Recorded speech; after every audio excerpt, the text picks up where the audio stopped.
Focus 所以大獎2024咧，目的就係要鼓勵推動香港經濟社會發展同埋可持續發展有重大貢獻嘅企業品牌。我哋希望透過獎項俾大家去了解下企業品牌提供產品服務以外嘅付出喎。咁能夠成為港一咧，咁除咗表示你哋嘅企業過去咧表現非常傑出啦，亦都為咗你哋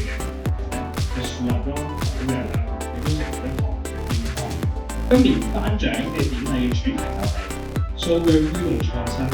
智能引領潮流。Teslogic 一直都係相信咧，由數據説話先至可以咧驅動到創新，所以我哋一直都係大數據公司。而喺而家呢個大環境嘅情況之下咧，我哋期望咧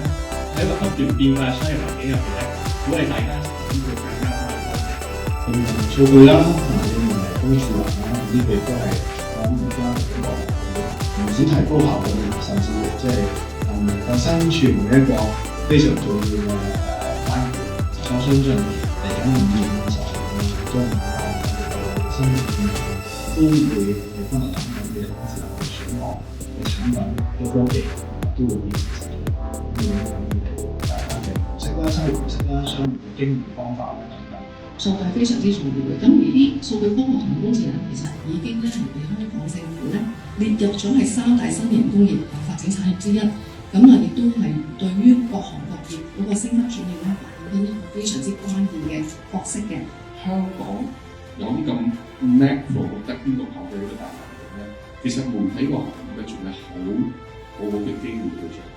佢個 missing pieces 即缺乏嗰塊咧，就係話真係要有啲好嘅科技，好好利用科技咧，去擁抱呢種創新。創新咧，亦都係推動企業去成長嘅一個關鍵嚟嘅。如果我哋可以利用呢一啲咁樣嘅優勢咧，我哋可以提升企業喺香港啦、大灣區啦、全國以至全球嘅競爭力嘅。我哋就係因為睇到佢哋嘅 data，就係咧香港係越嚟越熱，咁所以咧，如果佢嘅average temperature 每日可能到38度，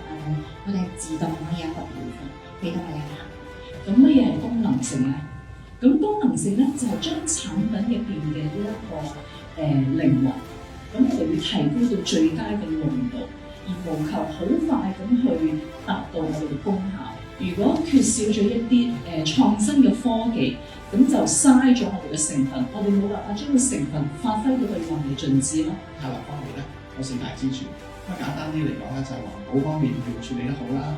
推動創新啦，一個主題啦。另外就人嘅身心福祉同埋個社區，我哋都會去睇翻呢個嘅數據啦，去睇翻近年咧，其實消費市場上面咧，其實我哋嘅好重要嘅客群就係 Gen Z 啦，其實佢哋都唔再咧就係 focus 喺學無話，其實佢哋都幾重視咧喺消費過程之中嘅體驗嘅。多謝主辦單位 Teslogic， 多謝 Teslogic Business Focus，Thank you so much， 多謝你哋做嘅我